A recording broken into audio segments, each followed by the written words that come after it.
Matapos umani ng samot-saring komento sa social media at tila pagkadismaya ng ilang mga fans, binasag na ng Korean singer na si Cha Eun-woo ang kanyang pananahimik tungkol sa di umano'y hindi raw nito nabayarang buwis na nagkakahalaga ng 800 milyong piso.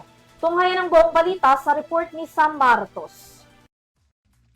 Nitong nakalipas na linggo, naging maingay ang pangalan ng South Korean singer at aktor na si Cha Eun-woo tungkol sa pagkadawit nito sa isang tax evasion na binabato sa kanya, kung saan umabot sa 20 million won o mahigit 800 million pesos umanong halaga ang hindi nabayaran na buwis ng aktor. Sa Instagram account ni Eun-woo, binasag na ng aktor ang kanyang katahimikan at naglabas na ito ng kanyang statement patungkol sa kontrobersiya na binabato sa kanya. Sa kanyang post, humingi na ito ng paumanhin sa mga nag-aalala at pagdismaya ng maraming tao sa nangyari ng mga nakaraang araw.